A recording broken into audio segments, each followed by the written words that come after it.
Okay, the people in front are nodding their heads and saying yes. Hello?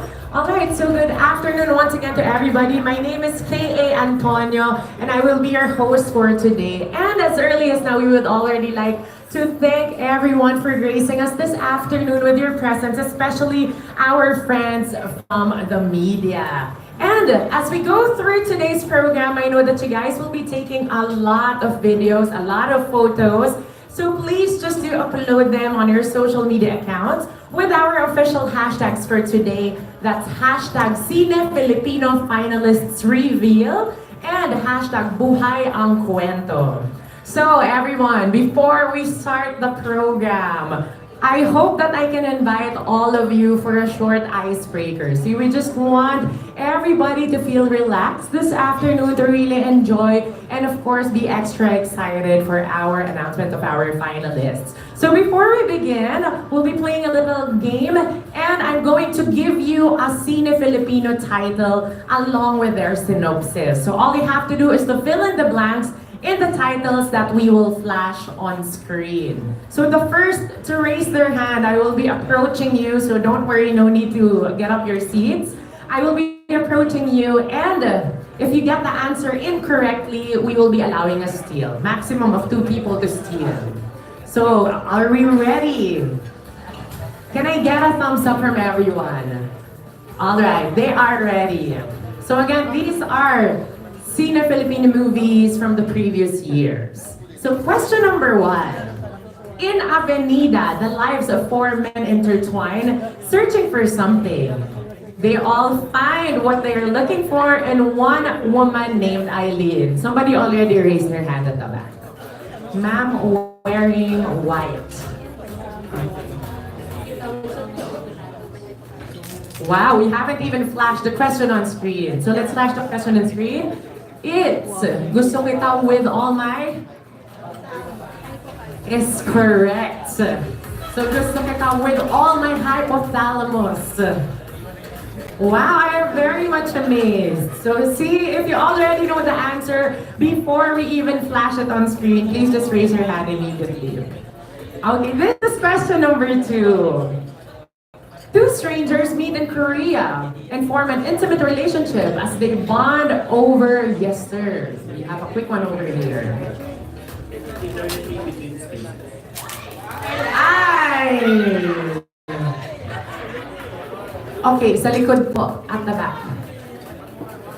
Sayang, at the back. Eternity between seconds. Eternity between seconds. So all of a sudden, we're not doing fill in the blanks. We are actually guessing the correct answers. So that is correct. So eternity between seconds. Let's head straight to question number 3. Delia, an ill-tempered former actress, has to find family to leave her equally difficult husband before she dies, forcing themselves, yes, over here, facing themselves back into the lives of people they've hurt, estranged, and antagonized. Delia and Sammy. Delia and Sammy is correct. I love that everybody actually knows the correct answer, so no need to flash the blanks. That will be a giveaway for most of them. Let's get to question number 4. So in order for his fallen comrades to move on to the afterlife, a one-eyed soldier must first settle his friend's unfinished business. Over here. And we have a quick one over here. Has his own healing to do. Matatapang is correct. Wow! That was a fast one. 5th question. The life story of a kid diagnosed with Down syndrome. He dreams of being an artista. His family has to make ends and dreams meet. Sino po ang nauna? Over here. Sir, in pink shirt. Star na si Van Damme Stallone. Star na si Van Damme Stallone is correct. Don't worry, we have a lot of questions for you guys. Question number 6. A series of mysterious hand-illustrated postcards take a young woman on a journey throughout the Philippines in search of its anonymous writer. Yes, okay. Wala ako nauna, no? Sakaling hindi makarating! Is correct. Sakaling hindi makarating. Friends at the back, we have to raise our hands faster this time. Okay, this is question number 7. An itinerant tattoo artist joins a talent reality show for lesbians in the hopes of winning the prize money there at the back. Next project. Next project is correct. Hoping to enable her to get artificially inseminated and achieve her lifelong dream of becoming a mother. That's correct. Next project. Let's get to question number 8. This is a story about a 12-year-old girl named Anita who fell in love with an older woman named Pilar. Okay. You guys be the judge. Sa likod daw. Sa likod. Sa likod. Okay, let's get the people to answer directly from the back. Ang huling chacha ni Anita is correct. Down to our last 3 questions. Okay, this is number 9. This is a giveaway. So mabuti a healer living in poverty finds a bag full of cash and has a hard time deciding what to do with it. Kwento ni Mabuti. Ang kwento ni Mabuti is correct.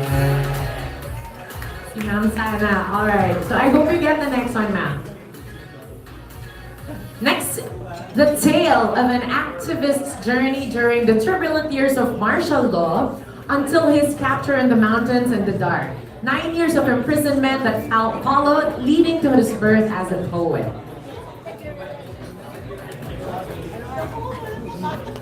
Nako, this one's a hard one. Should we show the selection? Yes, I think. Yes, sir. Yes, sir. Here in front naman. The reader is a poet. The gorilla is a poet is correct. We kind of took a while there. Congratulations. Moving on with number 11. A comedy celebrating the triumphs and tribulations of a Phil-Am couple on a universal love trip. Balot, karaoke, telenovelas, brownouts, ukay-ukay, and superstitious in-laws included. Saan daw? Okay, one more from the back. 30 man ay paborito. No. This is not. Again, sorry. A comedy celebrating the triumphs and tribulations of Phil-Am couple. Ano pong sagot nila? Sorry. Ang 30 man ay paborito. Ayon, ang 30 man ay paborito. That is correct. And for our last question. So guys, our friends, helping me out on the floor, please make sure we see the first person to raise their hand quickly. A fat girl is torn between her hot swimming instructor who motivates her to lose weight and an equally fat friend who wants her to accept her appearance. Yes, ma'am. Ang tabako kasi is correct. Alright, please a big round of applause to those who got their answers correctly. Thank you so much. I hope everybody enjoyed that super quick game. Remembering the films from the past 3 years. So everybody, we're making history yet again today with the latest batch of finalists for CINEFILIPINO Film Festival Year 4. And we are just so happy to see all of you here because we want to be able to spread the word that CINEFILIPINO is all about bringing stories to the big screen. Sa CINEFILIPINO, buhay ang kwento. At dahil buhay ang kwento, kaisa ang Signal Entertainment and CINEFILIPINO sa pagdiriwang ng ikasandaang anibersaryo ng Philippine cinema. This is actually the 4th CINEFILIPINO Film Festival. So let's look back at the past CFF entries. Let's all watch this.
Festival in the past 3 years.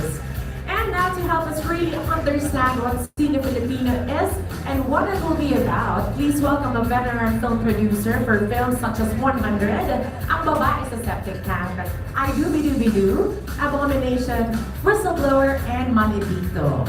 She has sat on the selection committee as the festival director since the very first CINEFILIPINO Film Festival.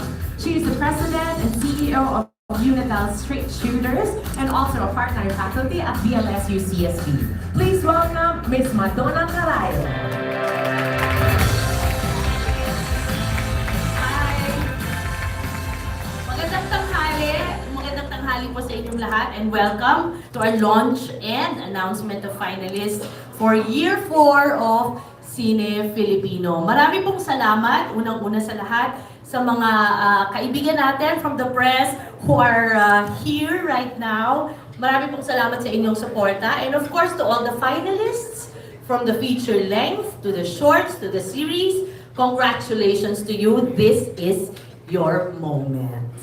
Okay, so ang CINEFILIPINO po ay nagse-celebrate ng aming festival for the 4th year. So we continue to give promising and established filmmakers a new home, a new voice to all their stories, to express their narratives that of course resonate not only in the Philippines, but globally. So yan po ang ating aspiration all the time, na tayo ay maging malakas sa sarili nating bayan at higit sa lahat ay makilala din tayo sa ibang bansa. So the festival is also a way to discover new talents. As you can see from the video, like si Therese Malvar, sa CINEFILIPINO siya nagsimula, batang-bata pa siya sa huling tsa-tsa ni Anita. So you could be a director, an actor, a producer, or anybody from behind the scenes, and you can get discovered here at CINEFILIPINO.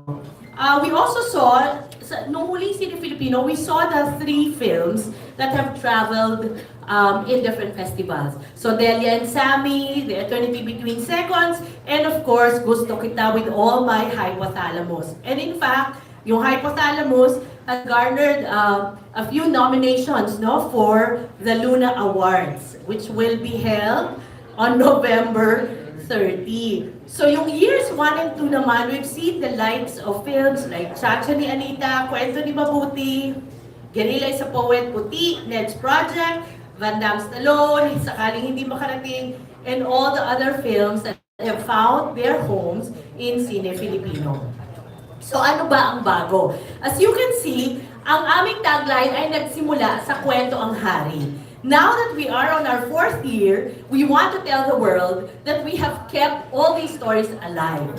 So yung spelling ng buhay, pwedeng ang pag-pronounce na ay buhay ang kwento or buhay ang kwento. So, double meaning siya. So, sabi ni Direk, charot. So, sa year 4, yan po ang ating bagong tagline. So, ano pa ba ang bago sa taong ito? Maliban sa short films, which we always have, and the feature length, meron din tayong finalist for the series. Nung year 2 kasi, meron ding series, no? But in year 3, hindi namin yung ginawa. Year 4, merong finalist sa series. Bakit? Kasi we also acknowledge the fact na because of the different screens where we now can enjoy watching and how our very young audiences consume content, we acknowledge that the series also is a very, very good format for everyone to watch. And of course, kami po ay nakikiisa sa buong bansa, sa iba't ibang festivals, sa industriya ng pelikulang Pilipino, sa pag-celebrate ng 100 years of cinema. So our partnership with the Film Development Council will continue. Okay? So, nandito na po tayo ngayon para i-announce ang finalists. Matapos naming basahin ang napakadaming scripts, hindi lang po para sa feature length, pero din po sa pilot scripts for the series, at matapos po manood ng napakadaming entries ng short features, ready na po kami mag-announce. Pero bago yan, I want to first thank, of course, the people behind CINEFILIPINO kasi hindi lang naman po ako ito. So unahin ko na po ang aking head of competition. Walang iba kundi si Direct Joey Reyes. Then the other members of the selection committee, si Manep Nairit, si J.K. Laurel, at kasama ko po sa CINEFILIPINO Committee, siyempre po kung ang aking bahay, ang aking pamilya, ang unit of straight shooters, nandito po sila, si Grace, si Normie, si Gab, at si Philip, absent lang siya. Okay? I'd like to thank Signal Marketing, si Tina, si James, are they here? Tina, si Ces, okay? Ang Signal Production, si Cha, si Edlin, they're also here. Ang events team, sila Fini, and of course the people behind the staging today. And of course, maraming salamat din sa bumubuo ng Signal Marketing. The first VP and Head of Marketing is here, Guido Zaballero. Si Shena Olaso, who has been with me since year 1, is not here, but of course sends her congratulations to everyone. So marami pong salamat. Congratulations to the finalists. I'm sure you're so excited to be introduced to the media. So please continue to support CINEFILIPINO Film Festival. May 2020 po ang palabas ng mga pelikulang paghihirapan ng ating mga filmmakers. And welcome to the 4th CINEFILIPINO Film Festival. Maraming po salamat! Thank you very much! Everything sounds exciting. Maraming salamat, Ms. Madonna. And now, as we move forward, we want to be able to understand what we can further expect from CINEFILIPINO Film Festival 4. Kaya naman we have with us the returning as the competition head for this year's CINEFILIPINO Film Festival. Siyempre, a prolific writer and director whose career has spanned more than 3 decades. He is the maker of classics like Kasal, Kasali, Kasalo, May Minamahal, Ang Mga Munting Lihim. Let's all give him a round of applause, Mr. Jose Javier Reyes.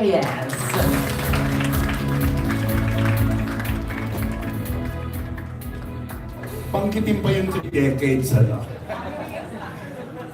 napakasimple ng aming batayan sa pagpili ng mga pelikula na aming isinalis sa feature length section ng CINEFILIPINO sa taong ito. Ang tatlong batayan ay unang-una, ito ay dapat naglalahad at naglalaman ng kaisipan at kaibuturan ng pagiging Pilipino. Okay? Na ito ay related din sa second category natin na ang pelikula ito ay dapat nagkikater sa isang audience na Pilipino. Okay? We do not make films for international film festivals. We make films for Filipinos. Okay? And then thirdly, at higit sa lahat, gusto namin bigyan ng pagkakataon ang mga baguhang direktor. Hindi mag-i-evolve, hindi magkakaroon ng bagong hugis at hindi tutugma sa antas ng panahon ang mga pelikula kung hindi rin ito magbibigay ng pagkakataon sa mga bagong boses, sa mga bagong pananaw at higit sa lahat sa mga bagong pangarap ng ating mga filmmakers. Kaya napakasimple ng aming batayan. Gusto namin ng mga pelikula na makabago at naglalaman ng kaibuturan ng pagiging Pilipino. Maraming salamat po. Maraming salamat po, Direct Joey. Another round of applause, please. At ngayon naman, as we move on to the next part of the program, we want to talk about how CINEFILIPINO is a joint project of Unitel and Signal TV and Signal Entertainment. And these two companies are working together to deliver quality content and innovative platforms to the Filipino audience. As to how we can bring the CINEFILIPINO stories to them, let's hear from Signal TV's first Vice President and Head of Marketing, Mr. Guido Zaballero. First of all, thank you very much to everybody for joining us here. Hello, Marona. Signal continues to support CINEFILIPINO. It's not just Signal, but also our content creation arm, Signal Entertainment. And it really is a testament to how much we believe in the Filipino talent. And that we think that, you know, there is just so much opportunity for us Filipinos in terms of our creativity, in terms of our expressing our stories and showing our talent. And we continue also to make sure that we expand the number of platforms where all of you storytellers can share your stories to the Filipinos. So, you know, beyond the theaters, you have with you as a partner the biggest pay TV provider in the country. We are also expanding our services to the new trends like devices through OTT, through phones, through tablets and computers. So, you know, this is our commitment to continue to support CINEFILIPINO and also to support you. Because it really is our belief that we have so much growth potential when it comes to storytelling. Thank you very much. Thank you very much, Sir Guido. At ngayon naman, mga kaibigan, we want to show everybody what happened during the selection of our current CINEFILIPINO finalists. Let's all watch this.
Alright, there you have it, everybody. At ngayon naman, I'm sure ito na ang inaabangan talaga nating lahat. We are ready to introduce our finalists. At para naman tulungan tayo na ipakilala na sila sa inyo, may I call back on stage Miss Madonna Tarayo. Kasama naman po si Mr. Jose Javier Reyes. Sa pagpapakilala ng ating mga finalists. Hello? So, sisimulan natin sa shorts. Yes po. Okay. Ang finalists ng shorts ay finalist din to mamaya. Si Dolly Tamina Dulo for 7-year itch. Okay, si Noel Rosales Toma Jr. for Memento Mori. Is he here? Saan si Dolly? Dolly, please come up on stage. Nakis na nakita. Halika dito. Kailangan makita kayo dito. Sir Toma, halika dito. Dito kayo. Tayo kayo dito. Hello guys, congratulations. And please remain on stage. Okay. Next is tayo, our stand-up, si Ron Dulatre. Ron Dolatre. Hello, Ron. Hi, Ron. I know you. Ronald Dulatre and Eliza Rivera. Okay, Eli. Ron. And then next is, okay, Zarina P. Lacumba for Angulo or Unclear.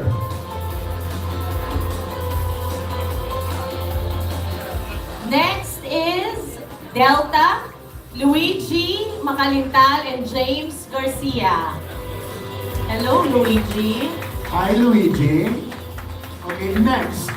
Loris Plaza and James Hermoso for Kita na Induha. Please come in, okay? Kita Duha, no? Oh, Tama Duha. ba? Next is Redin Domingo Fajardo, King Lalam Ning Aldo, or Under the Sun. And then finally, okay? Meron pa. Okay, Dexter Paul Lansangan de Jesus for Alex and Aki. Is Dexter here? Dexter, Wala si Dexter. alright. Next. And our last finalist for the shorts, ang alamat ng Sari-Saring Sari Store, si Claudia Michelle Blanco Fernando. Congratulations, Claudia here, waring si Claudia, o baka late lang. So those are our 9 finalists for the short features. Congratulations, everyone. Yes, congratulations ngayon naman po for a photo op. May we invite Mr. Guido Zabaliero to Yes. join our finalists po para sa ating short film category.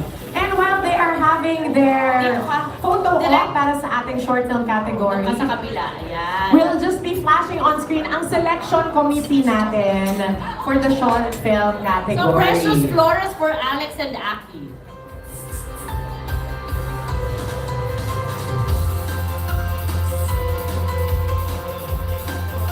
Thank you, Ms. Madonna. At ngayon naman po, pakita lang po natin ang ating selection committee for this year para po sa short film category.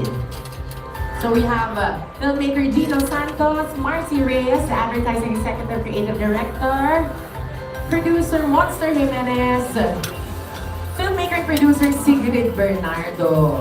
Sila po ang mga naging responsible in selecting our short film Congratulations, category. everybody. You may now take your seats, and later on you'll be asked Q&A. Congratulations. Thank you! So congratulations to our short film finalists! Okay, we now move on to the finalists for the series. Direct explain ko lang. The finalists for the series, these are 10 finalists. And then you will have a shootout, kumbaga, pitches, with select members of Signal Entertainment, and of course the selection committee. And 5 will be given the production budget when it is greenlit. So ang submissions ito, direct pilot scripts. So, pilot ng, just a pilot episode. Yeah. So doability, syempre, is important. The possibility of season after season is also important. So yun yung mga hinahanap natin. So ladies, Yes! Okay, sige, Ms. sabihin. Madonna will introduce na yes, po. the selection committee Yes, for the series. For the series, ang ating selection committee. So we have Isabel Santillan, we have Percy Intalan, Tess Fuentes, and Wango Galiaga. Okay, so yun naman po, ma'am. And the names that we will announce, ito nga po ay finished our CINEFILIPINO panel who will then decide which 5 will be going for production. Okay, ma'am, let's proceed with announcing our finalists. Okay, our first finalist is Jeremy Bolatag for B124. Jeremy, if you're here, please. Please come Come up up on the stage. Ayan. Jeremy, all Hello, right. Jeremy. All right. The second, Christian Vidalio for Balete, the animated series. Congratulations!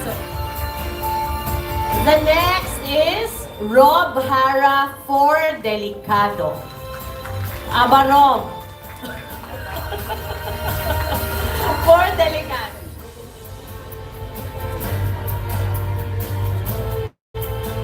Next, we have Chris Ulrich Kazin and Maze Miranda for Life After College. Congratulations! Next is, ikaw na naman, Ron Dulatre for Manila Encounters. Ron, Aba, Ron.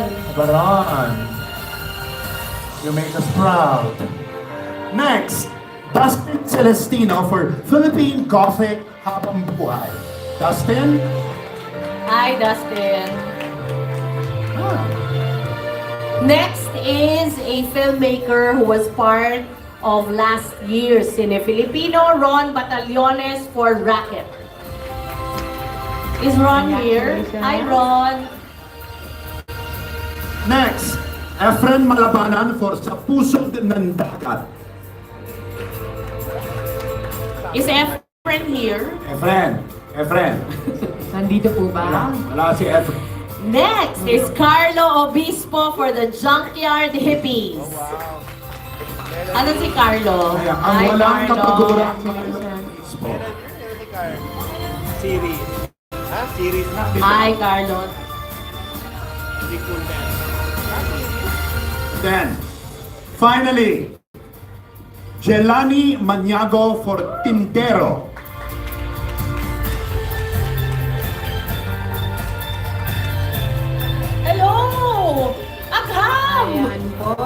was part of the series in CINEFILIPINO Year 2, ang Ham Inc. Victor, halika rito. Come join us. Si Victor Villanueva is part of... No. Okay. You're right. Okay, so that's that. Okay, Our next, okay? series, finalist for series. And Sir Guido, may we invite you back on stage Doon ka ulit for a na group rin. photo Okay, kasama po. dito ka, lilipat ako sa kabilang bahagi.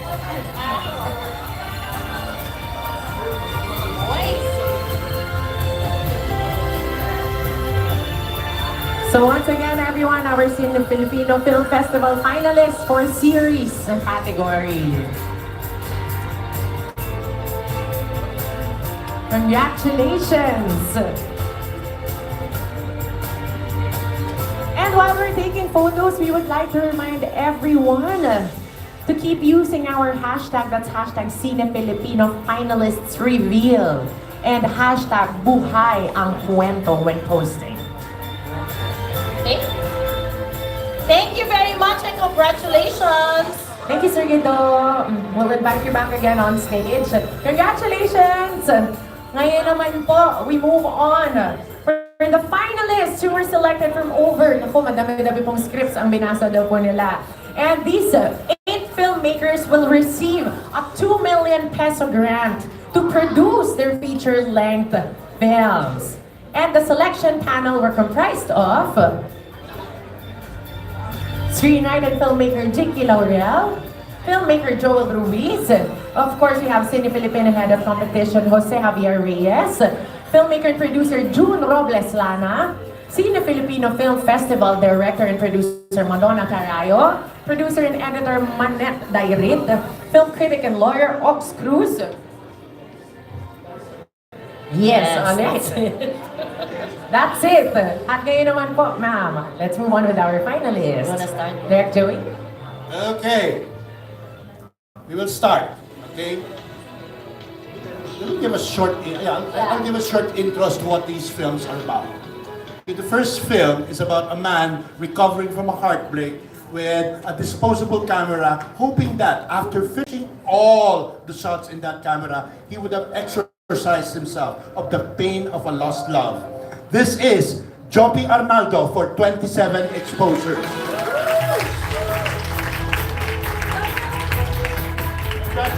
Congratulations! All right. Okay, next. Next is a story about... It's a story about a ship which is hijacked mid-sea with corpses to deliver to a certain destination unknown. A film to be completely shot in mid-sea. This is... Cargo, Sarge Lacuesta and Charleston Ong. Congratulations! Congratulations.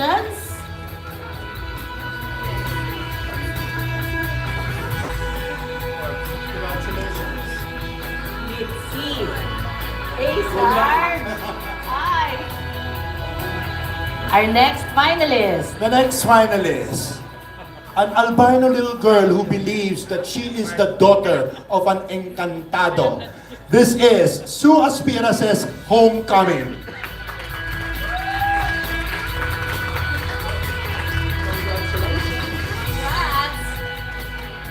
Our next finalist is Close Your Eyes in English. But when it was submitted, it was in this dialect. Okay, Pangasinense. a Pangasinan as tale of revenge and repentance, okay? Oh dear. Go ahead. The title is Ilikdem Mo sa Matam of Chris Gozom. Chris?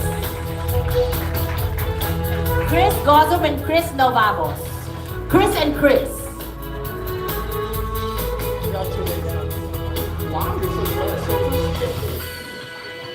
Okay, next.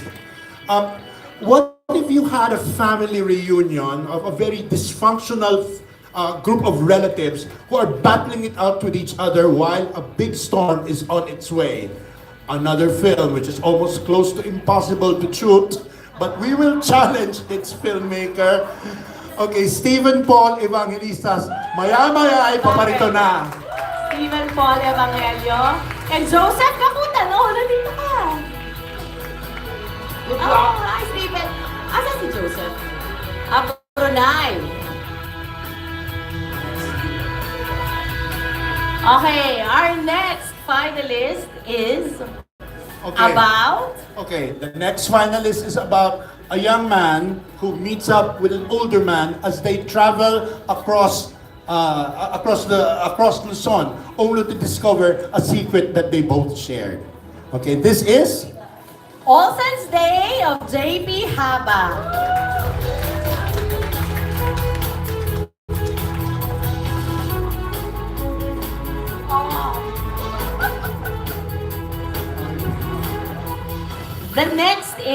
The next finalist has a very unique title, and we didn't know the meaning of this until he pitched this. So direct. yeah another tale of revenge about a hitman who is about to get even, okay, with one big loss in his life. Okay, this is Ouroboros by Rob Hara.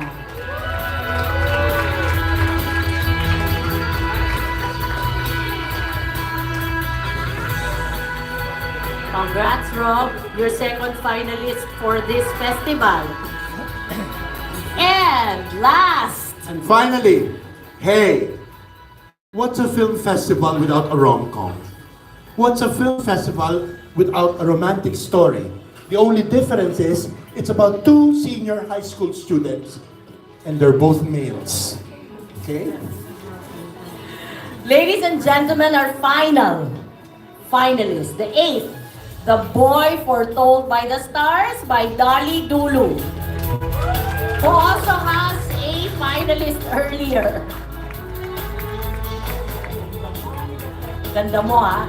So, congratulations! Presenting to you the finalists of the feature length. Guido, for our Sir Guido, photo op. Please move join them. forward. Congratulations!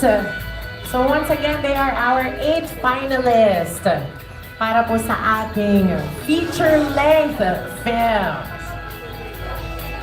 So we have a lot of things to look forward to sa year 2020. And of course, for CINEFILIPINO, we are very excited to see these films come to life. Congratulations!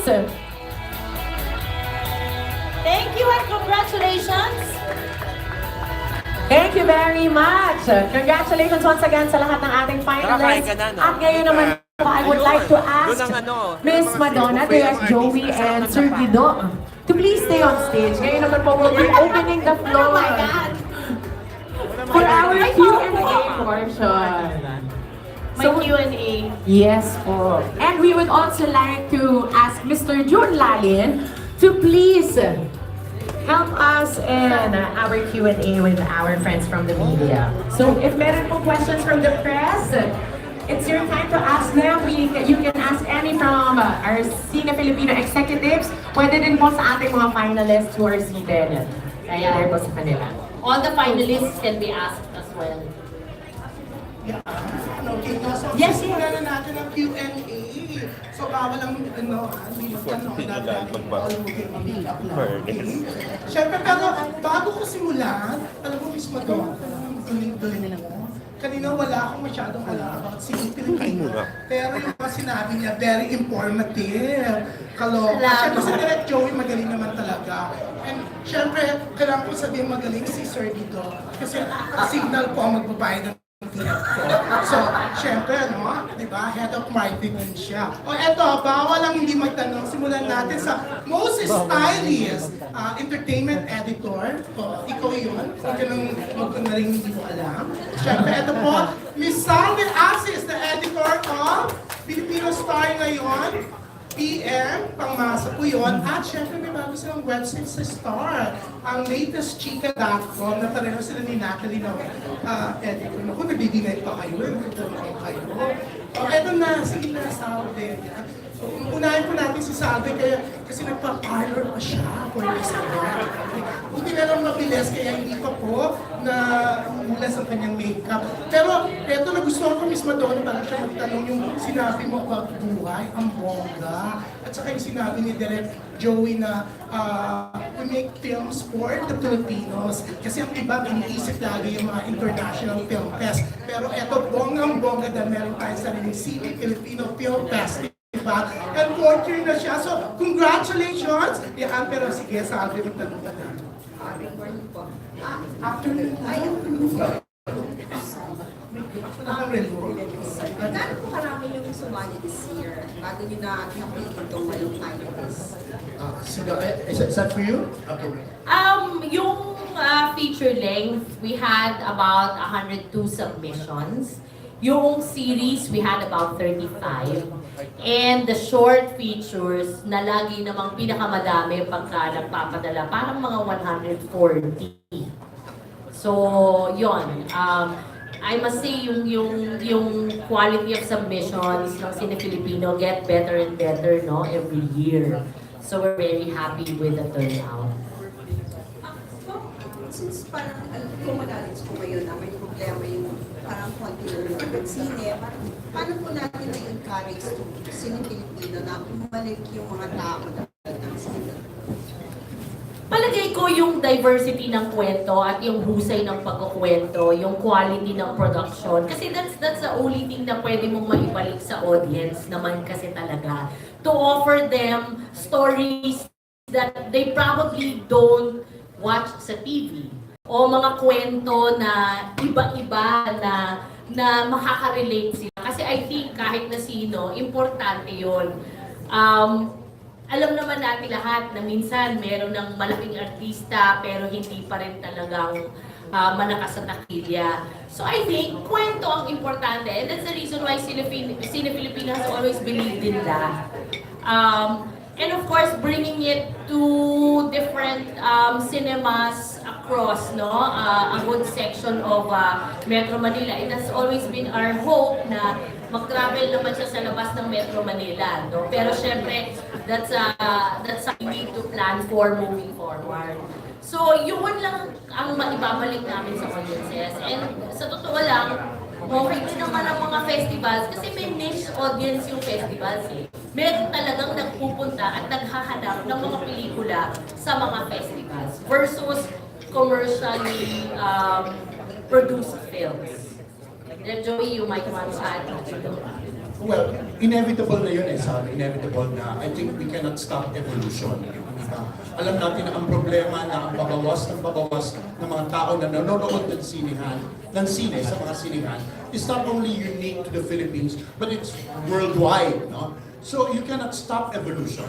What you do is you have to adjust, you have to adapt, and you have to create content and narratives which are unique to be able to draw people out of their houses, out of Netflix, and to go out and brave the traffic and to make sure that what the film they're watching is worth it. Sa Cine Filipino, kaya nga dito yung buhay ang pelikula, ang kwento at buhay ang kwento is our call to action eh. It's about the Filipino, okay? And these are unique stories which are not commonly found in the templates of commercial television and can never be found, okay, in platforms which are of international stature, hindi ba? It's uniquely Filipino. So dahil lang yan, manonood ka ng mga pelikulang ito at may encourage ka na manood at ma-appreciate ito, and at the same time, may encourage din ang young filmmakers to find their voices. Kanina hindi ko pa nabanggit na what we hope to encourage here also is not only Filipinos in the language of Filipino. We try to encourage regional Filipino cinema. Okay, so that ang magiging Pilipino lang naman ay hindi yung nagsasalita ng ating wikang pambansa, kundi ang Ilonggo, ang Cebuano, okay, ang Waray. Kahit sino sila, yan ay mga Pilipino, and we hope to develop that and find its audience among Filipinos. Galing.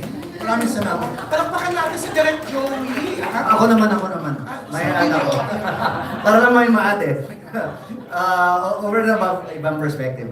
Over and above what Madonna and Direk Joey shared kasi number one kasi we believe CINEFILIPINO has proven to be a very, very good, I guess you can say training ground for the young storytellers, young directors, because we've seen some of them blossom after CINEFILIPINO. And that's something that we're very proud of. The second thing is as we adjust to yung reality talaga na, you know, there are fewer and fewer Filipinos going, or audiences watching sa theaters. But number one, we continue to strengthen our search for really, really good stories. But also on the flip side, because that's the reality, there is still TV screen, there is still the computer, the laptop, the mobile phone, diba? And your stories will then travel into those screens also eh. Kasi reality na yan eh. And you know, why deprive of all of us to watch those stories? Yeah, may follow-up sa isa. Sir, anyway, maganda po yung objective. Pero sir, ang problema din, minsan sa mga theater, pinipuna agad nila yung pelikula. So hindi ko nagkakaroon ng chance na manood yung mas maraming audience. So meron po ba kayong naka-ready na pwedeng gawin para at least ma-accommodate siya sa maraming sinihan? Actually, sa festival run, they are committed to show the films. Usually, ang ginagawa ng sinehan, kung malakas yung isang pelikula o kung ilang pelikula malakas during the festival run, what they do is they extend it. No? So, at least for the time that the festival is running, hindi nila yan magagalaw. Okay? And there are cinemas who are very supportive of festival films. Hindi naman lahat, no, masasabi natin hindi supportive. They are supportive of festival films. Kasi nga, they also know, they also acknowledge the need for them to be in cinemas. And we've seen that happen. Like Hypothalamus was extended, Eternity, Delia and Sammy, na-extend yan ng mga sinihan. During CINEFILIPINO 1, Kwento ni Mabuti, which is a Nora Honor starrer, na-extended yan. So, sakaling hindi makarating, was commercially distributed. I think this is the reason why ang CINEFILIPINO also, gusto namin laging nakakahanap ng audience yung mga pelikulang pinipili namin. So this is really trying to hit that sweet spot between yung very niche na pelikula and the very commercial films. Kasi nandun yung strength ng storytelling to draw the audiences to the festival. So, yun ang commitment ng mga sinehan. And this time, we're trying to reach out to more cinemas. Nung nakaraan kasi nakawalong sinehan kami. So hopefully this time, pwedeng i-increase yung number of cinemas. Speaking of cinemas, okay, kasi live tayo, kasi iba't ibang mga social media platforms, digital platforms ko, may nagpapatayo, isa sa mga nanonood, total sayangan naman lang ng signal, yung MVP, wala lang po ba kayong plano itayo na ng sinihan kada city para mapanood ang CINEFILIPINO Film Festival at hindi Yung pressure hindi mo matulog ka agad. No, theater is not part of our business model. So wala For now. For now. Kaya, mismo doon, mukhang may plano siya magtayo. Direct Joey daw. Ang lilitaw, mismo doon. Pero, pero may another question, hindi ko lang natin sa film festival. Kung 80s itong nagtatanong, ang parachute ko ba favorite si ang Annalisa, kasi Guido po yung pangalan nila. Ano ko sa tanong, pero pwede na sagutin. Kasi marami pang... No comment. Naloka rin ako. Kala kanina pagdating ko yung festival director kasi nakabarong ako. Pero bayad ko to, kaya ako nakabarong. Eto dito tayo sa dulo. Siyempre, isang professor, former editor of Tempo. Kasi kanina, doon siya nakaupo sa gitna. Dulo na siya, baka tumakas po siya. So, unahan ko na siya. Dito na sa partner. Hi, good morning. Good afternoon. Siguro naisip ko lang, why don't we expand if not the market, the different venues, platforms, so that these films will live for a long time. Mapanood sila ng mas maraming tao through various platforms or if you can bring the movies to the provinces, why don't you do that? I mean, make a road show of maybe a collection of all the CINEFILIPINO Film Festival winners or entries. Actually, gusto talaga namin gawin yan, no, since last year. But yon, kailangan lang planuhin ng mabuti and maybe select provinces muna. And then expand from there. But yes, your recommendation is well taken po. We've had discussions about that and hopefully mangyari for next year. Hello? Yeah. Thank Pwede you. nyo rin tanungin yung mga finalists. Oo nga, oo nga. Sige, tatanungin nila. Ito na si Jimpy Anarco. Nasaan na si Jimpy? Wala tayong madakit na hindi kita makita. Nakapili ka pa naman. Ayan. Si Jimpy po ay pang-pep.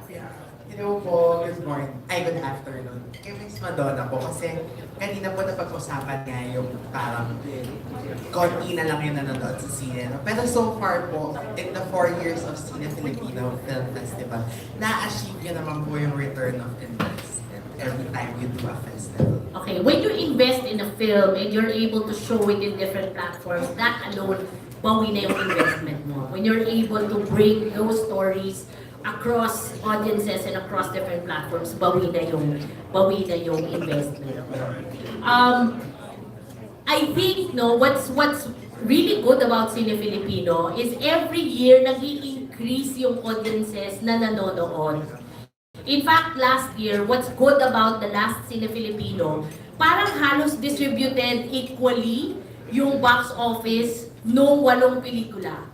Wala yung lamang na lamang. Kasi in CINEFILIPINO years 1 and 2, may lamang talagang pelikula na ang taas ng kita versus another film. Yung CINEFILIPINO year 3, halos nag-aabot-abot sila. Of course, may standouts, di ba? Ganun naman kasi talaga yun. The more relatable the film is, the more people will really watch it. But what's really good last year, yun, hindi nagkakalayo ang popularidad ng bawat isang pelikula dun sa 8 finalists. And even the shorts. The short films kasi we put them in micro cinemas. Talagang pinanonood sila. And that's really, something that we're very proud of. So hopefully, that's why it's very important sa selection pa lang ng mga pelikula, yung diversity. Napaka-importante nun. Yung hindi masyadong nagduduplicate ng mga tema. Kasi nga, bawat isa, iba yung hinahanap. So, yun. I can say naman na hopefully, tuloy-tuloy, no? Hopefully, mas marami pang magtangkilik ng CINEFILIPINO sa 2020, sa May 2020. At saka po parang ang gandang platform ng CINEFILIPINO kasi like kanina si Terry Malvar po na-mention, diba? And then all the other directors like Sigrid, Dirk Ice, parang ngayon nagsisimula na sila gumawa din ng mga mainstream films. How do you feel lang po na parang these people or these artists na nag-umpisa sa inyo are thriving now in the mainstream? We're very proud of them and we will always be proud of them. Si Terry Malvar is really a phenomenon. Una sa lahat, bagong-bagong artista siya. Tapos nanalo siyang Best Actress. And I remember the controversy in the first year because, that Nora Honor will always be Nora Honor. She's the superstar of this country. So, and then Terry Malvar comes along and she's fresh and, has a different take in Huling Chacha ni Anita. So that's really great. Si Sigrid, that's her first feature length. So we will always be happy for her. Si Ice Idanan, ganun din. Dwayne Baltazar, Randolph Longhas. Si Dwayne has done films in the past, pero after she did Gusto Kita with All My Hypothalamus, talaga namang nag-blossom yung kanyang di ba? So we will always be very proud. Kahit saan pa sila pumunta, no? We will always say na, naging part siya ng CINEFILIPINO. And we love that idea. Thank you, GP. Yan. Ito magtatanong.